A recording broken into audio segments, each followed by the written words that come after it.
yang ingin saya bahas adalah isbahul wudu'i alal makari, menyempurnakan wudhu kalian di tempat yang tidak enak, di tempat yang tidak nyaman, di tempat yang tidak mengasyikkan. Satu contoh, ya bulan lama ketika tahun baru atau mungkin setiap weekend, ya kita jenuh dengan pekerjaan kita setiap hari, kita ajak anak istri mana ke puncak, kita sewa villa, kita nginep semalaman. Pada saat waktu subuh tiba, tahu-tahu hujan. Kita tahu daerah puncak itu dingin. Ketika waktu subuh tiba, hujan lebat. Kita bangun dari tidur, kita masuk kamar mandi, kita berwudu, tentunya dengan air yang sangat dingin, dengan cuaca pun yang sangat dingin. Tapi kita paksakan diri kita untuk berwudu, bukan hanya bagian-bagian yang penting saja ketika kita berwudu, tapi ini menyempurnakan wudu, mulai dari niatnya, berkumur-kumurnya sampai terakhir kaki.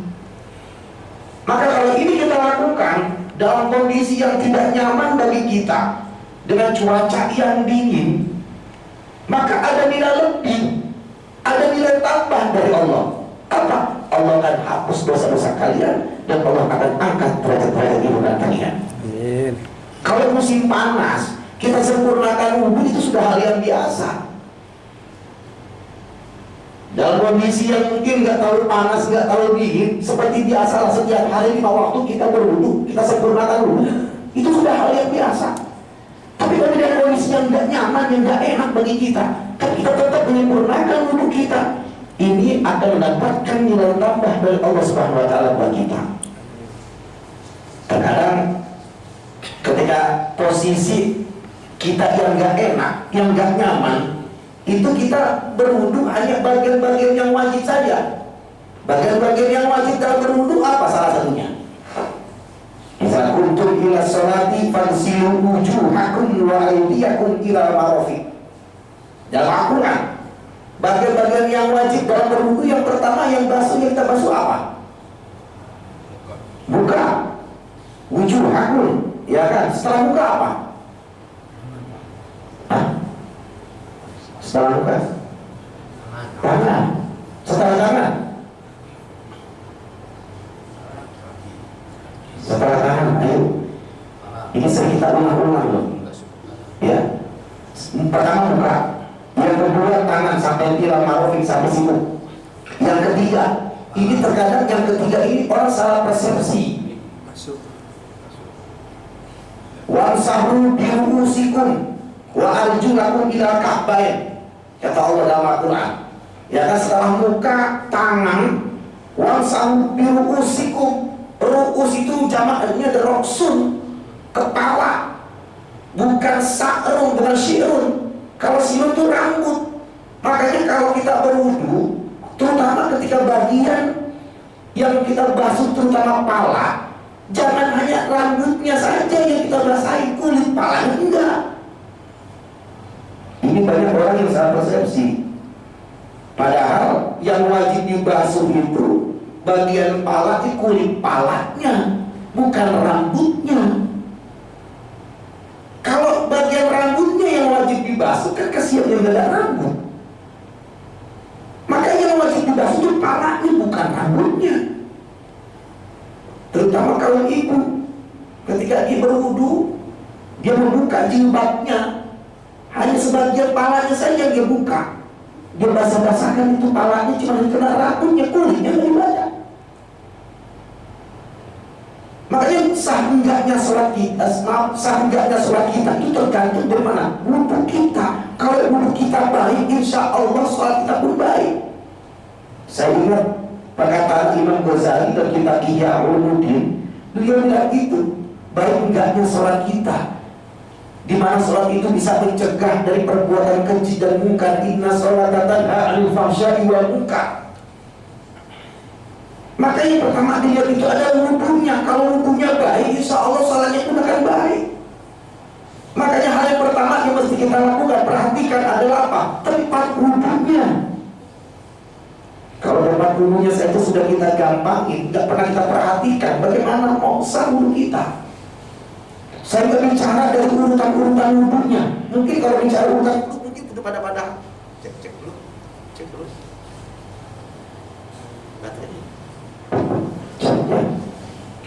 Saya nggak bicara tentang urutan wudhu, ya. Tapi yang saya tekankan di sini adalah tempat wudhunya. Kalau mungkin di masjid, antara kamar mandi kita buang kotoran, kita buang air kecil atau air besar dengan tempat wudhu itu mungkin dipisah, sama seperti di sini, atau di masjid-masjid yang lain pun sama.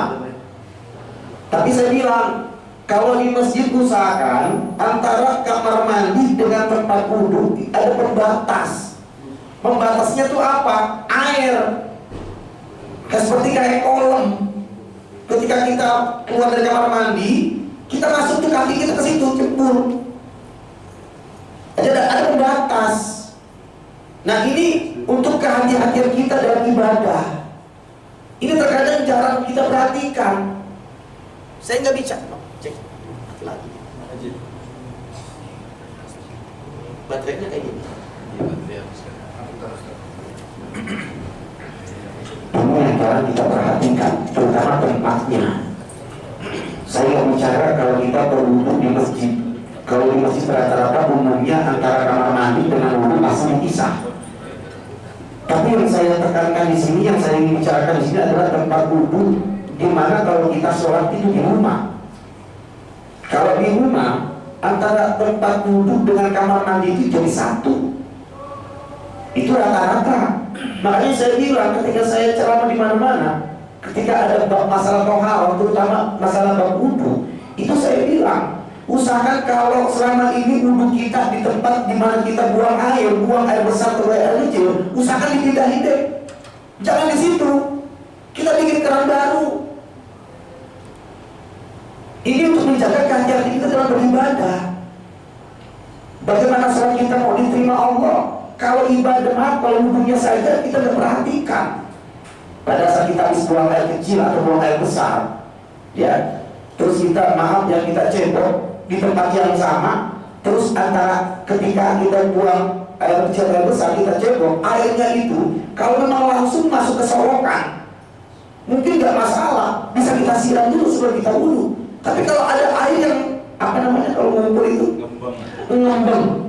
Kalau ada air yang ngembang antara lantainya itu mungkin lebih tinggi solokan, buang tempat masuk air, itu kan air kan nggak jalan. Setelah itu kita wudhu di situ, bagaimana wudhu kita mau sah? Kalau di situ lantai itu masih najis. Makanya menjaga kehati-hatian kita. Makanya baik enggaknya sholat kita, yang pertama dilihat itu adalah wudhu kita. Kalau wudhunya kita itu baik, ya, di tempat yang suci, insya Allah sholatnya pun juga ada baik. Makanya usahakan diri kita selalu gak pernah lepas dari wudhu. Ini yang pertama. Yang kedua kata Nabi, wa kasratul khuta ilal masajid. Banyak melangkah kaki kita ini kemana? Ke masjid. Makanya kata Nabi dalam sabdanya, man tatahhara fi baitihi, siapa orang yang bersuci berwudu dari rumahnya, summa masya ila baitin min buyutillah, kemudian dia berjalan menuju kemana? Ke masjid, liyaqdiya faridatan min faraidillah, untuk melaksanakan kewajibannya apa? Sholat. Kanat khutwatahu tahuttu khati'atan wal ukhra tarfa'u darajatan. Orang yang semacam ini ketika dia berwudu dari rumahnya, kemudian dia berjalan ke masjid untuk melaksanakan sholat berjamaah, maka ganjarannya adalah Allah akan hapus dosa-dosanya dan Allah akan angkat derajat kehidupannya. Semakin jauh dia melangkah, semakin banyak dia melangkah ke masjid, maka insya Allah ganjaran pahalanya pun akan banyak. Ada yang nanya, Ustaz, kalau rumah saya dekat dengan masjid gimana supaya dapat pahala banyak? Muter. Yang agak jauh lah jalannya, tapi ini nggak mungkin. Jangankan yang jauh, yang dekat aja kadang belum tentu kita ke masjid. Ini terutama laki-laki nih. Saya bicara kalau kita lagi sholat, maaf ya, kalau di kantor dari Prisma ini, ya, karena di sini ada masjid, mungkin kita bisa Ya antara mungkin zuhur, asar itu mungkin kita di sini. Tapi selebihnya kalau maghrib atau isya ya atau subuh lah, isya dengan subuh kita kan di rumah. Kalau rumah kita dekat dengan masjid, usahakan yang laki-laki ini, yang laki-laki saya bicara ibu enggak. Terutama yang laki-laki wajib sholat di masjid berjamaah. Terutama rumahnya yang dekat. Ini kadang-kadang kita sholat di masjid itu kadang-kadang nunggu tua baru ke masjid. Kita sholat berjamaah di masjid itu sampai tua, bukan nunggu tua baru ke masjid. Ini kadang-kadang kita udah mati baru sholat di masjid, bukannya sholat berjamaah sampai mati. Disolatin jenazah baru di masjid.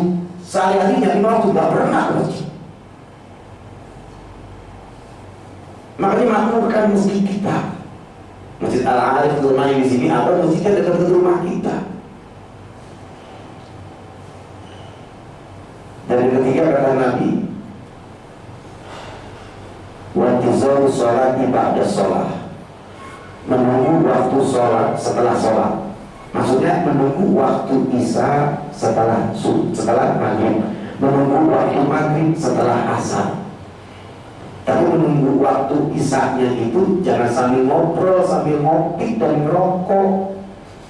Ya di teras masjid biasanya kan ada teras tuh. Ya mau pulang ke rumah juga ngapain? Ngeliat anak ini, ya kan, daripada capek-capek kita pulang ke rumah, mendingan di masjid nungguin waktu isya. Kalau memang kagak ada taklim, kalau memang ada pengajian. Biasanya kalau di masjid itu walaupun nggak semua masjid ya, pada maghrib itu biasanya ada pengajian, ya ada taklim. Ya udah kita dengerin, niatin iktikaf. Kalaupun nggak ada pengajian kita iktikaf apa? Baca Quran. Kita zikir, perbanyak zikir, apalagi di bulan Rajab, di mana amalan yang kalau kita lakukan amalan kebaikan, insya Allah Allah akan lipat gandakan kebaikan buat kita. Jadi menunggunya itu dengan hal-hal yang baik tentunya, dengan kita berzikir, baca sholawat, atau ada taklim, kita dengarkan taklim pengajian. Biasanya kalau pengajian pada maghrib bisa selesai. Ini pernah ada kejadian. Saya punya teman dulu sama-sama kuliah di Kairo. Orang tuanya ayahnya namanya Pak Haji Husni. Pak Haji Husni ini dia punya usaha toko batu cincin di daerah apa namanya itu? Yang Jakarta Timur? Daerah Rawabening.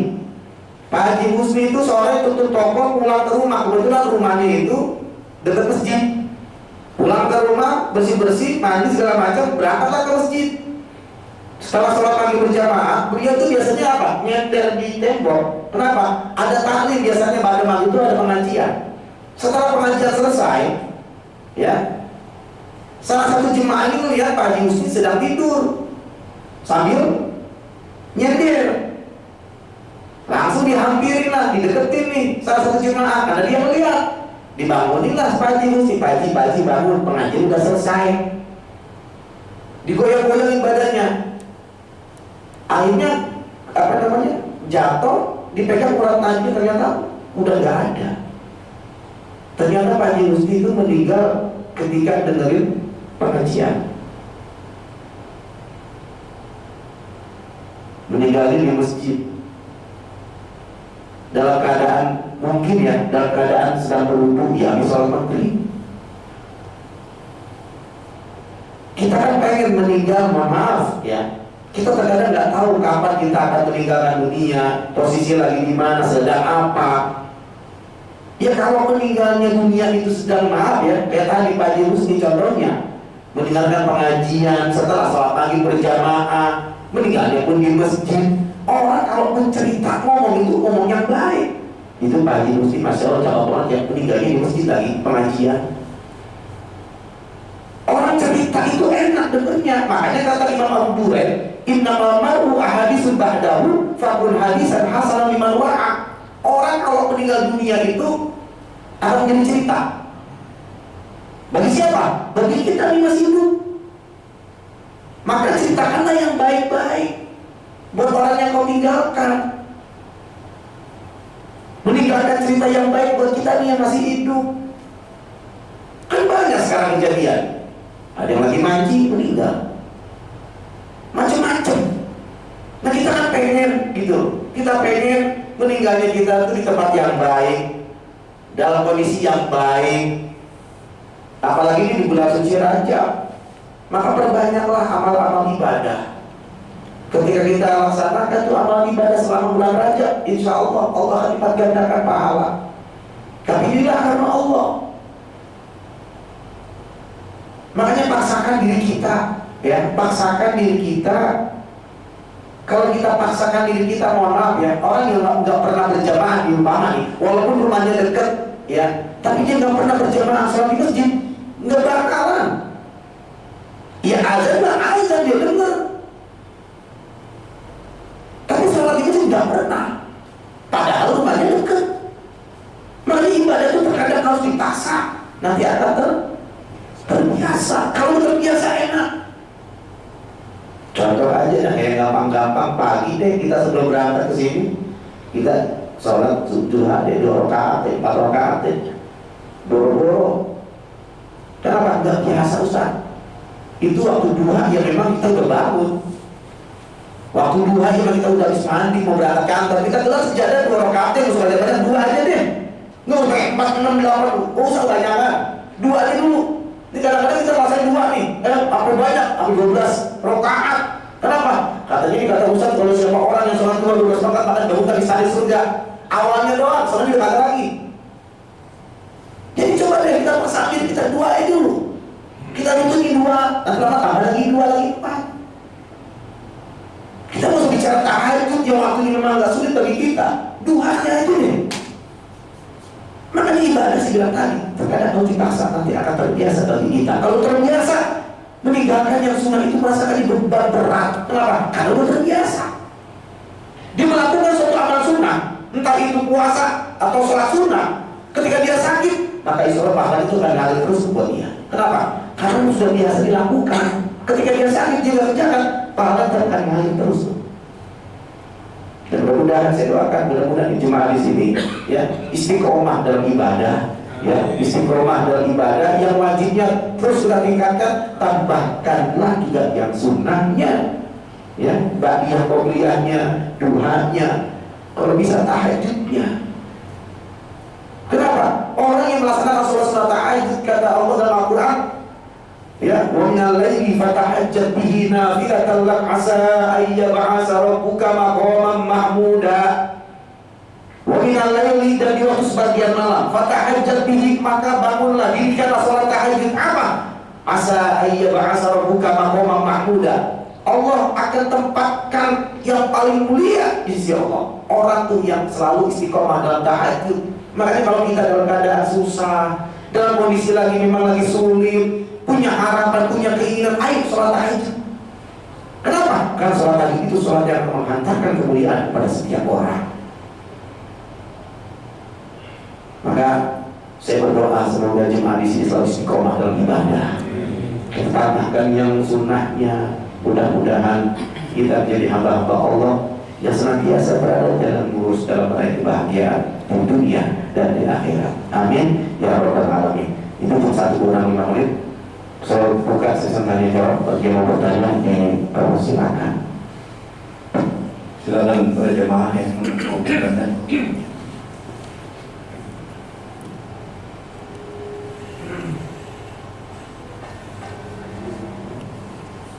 Assalamualaikum Pak Ustaz.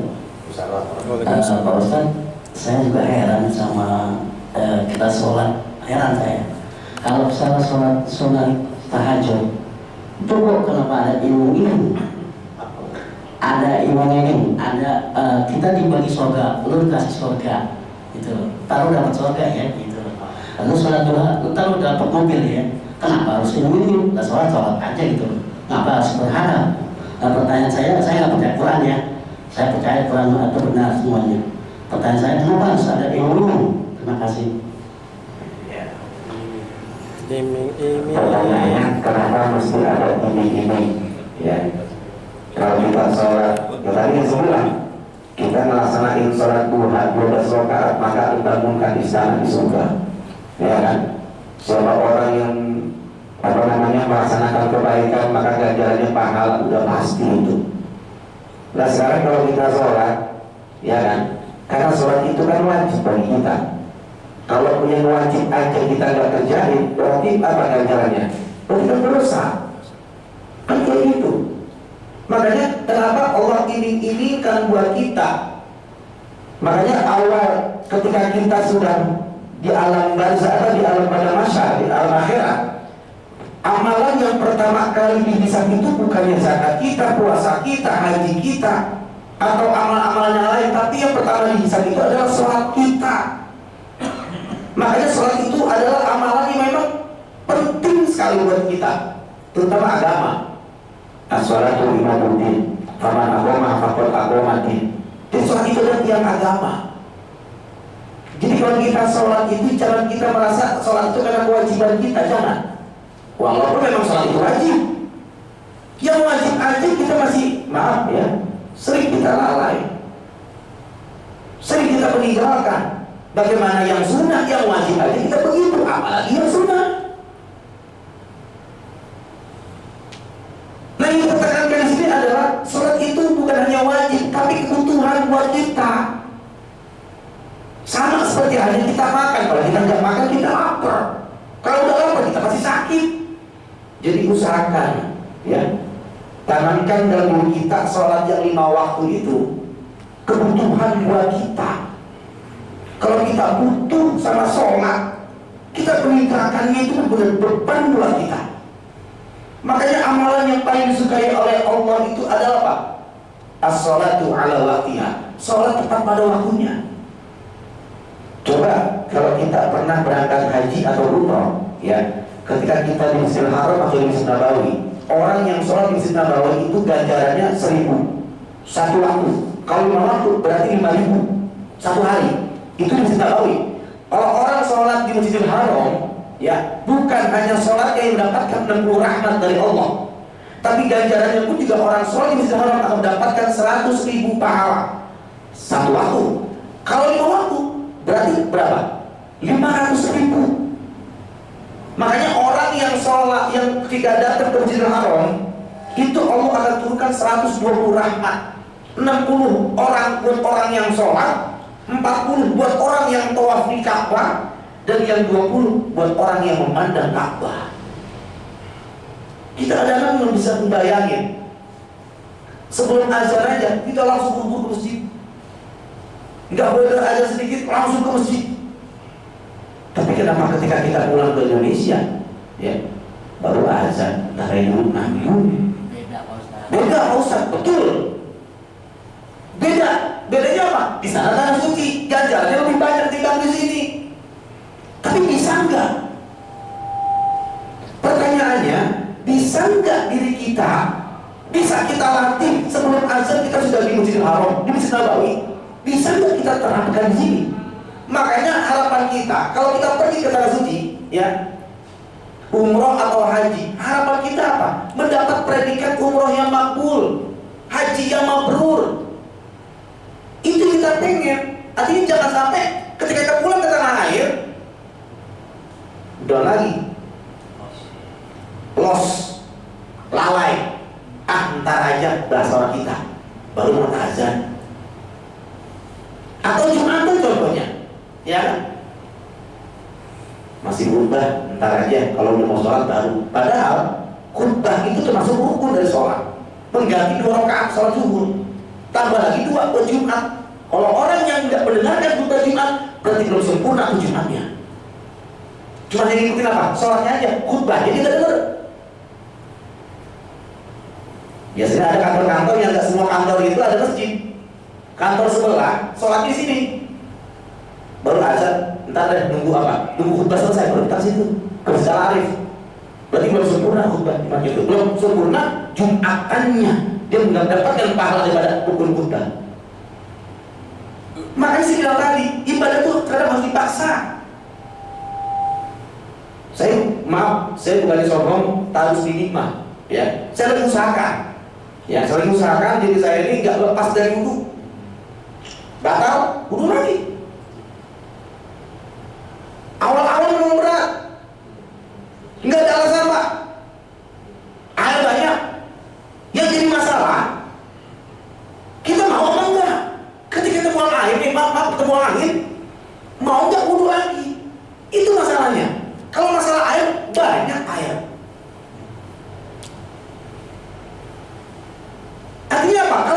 kita ini selalu nggak lepas dari air wudhu. Mohon maaf, ya mohon maaf. Ya namanya musibah itu kita nggak tahu akan terjadi di mana, kapan. Tapi kalau kita dalam kondisi, maaf ya, dalam kondisi kita berwudhu, diri kita ini suci, nggak lepas wudhu. Pada saat umpama kita pulang dari sini, ya kan, terjadi ada musibah, nauzubillah, misalnya meninggal dunia, insya Allah, karena diri kita ini nggak lepas dari wudhu, insya Allah meninggalnya pun kita dalam kondisi husnul khotimah. Kita pengen ending hidup itu baik. Makanya kata Nabi apa? Innamal a'malu bil khawatim. Sesungguhnya perbuatan seseorang itu dilihat mana? Di akhirnya. Jadi biasakan tuh hidup kita nggak lepas dari wudhu. Biasakan hidup kita nih, coba pada maghrib deh, apa namanya, baca Quran. One day one juz, kalau nggak 1 juz, aduh berat banget 1 juz. Saya kasih rumusnya. 1 juz itu, ya walaupun nggak semua rata-rata ya, anggap 1 juz itu 200 ayat. 1 juz 10 lembar bolak-balik itu 200 ayat umpama. 200 ayat itu kita bagi 5, zuhur, asar, maghrib, isya, subuh. Berapa? 200 bagi 5. 40. Berapa? 20? 40. 40. 200 ayat bagi 5 waktu berapa? 40. 40-an. Hanya 40 ayat kita baca zuhur 40, asar 40, sampai subuh selesai 1 juz. Itu kalau mau gampang. Dan nanti pertanyaan dari kita mau apa enggak? Kalau nggak pernah biasa baca Quran, ya terus paling hanya apa? Ketika Ramadan, baru tentu baca Quran setahun sekali. Tapi kalau kita paksakan diri kita, setelah ada maghrib kita pulang ke rumah nih, ya sebelum maghrib kita sholat, dan menunggu waktu isya, udah kita baca Quran, kita zikir, perbanyak baca sholawat. Kalau setiap hari itu kita lakukan, insya Allah, lillah karena Allah. Jangan harap apa-apa deh, kata Dibra tadi, terlalu harap ini. Udah lillah karena Allah. Insya Allah Allah lah yang akan memberikan kebaikan pahala buat kita. Insya Allah. Amin ya rabbal alamin. Ya, mudah-mudahan ada manfaatnya. Yang lain, yang tanya? Ada lagi?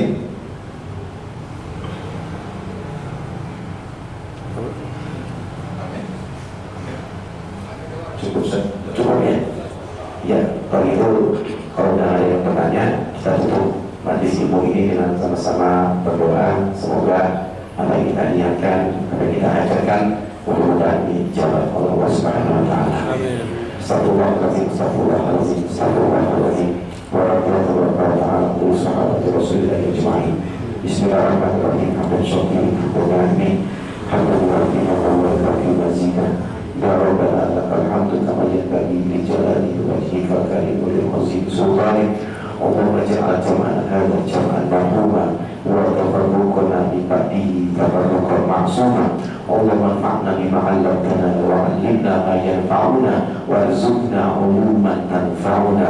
Rabbana taqabbal minna innaka antas samiul 'alim wa tub 'alaina innaka antat tawwabur rahim. Rabbana atina fid dunya hasanah wa fil akhirati hasanah wa qina azabannar. Walhamdulillahi rabbil alamin. Subhanakallahumma asyhadu an la ilaha illa anta astaghfiruka wa atubu ilaik. Wa afu minkum. Assalamualaikum.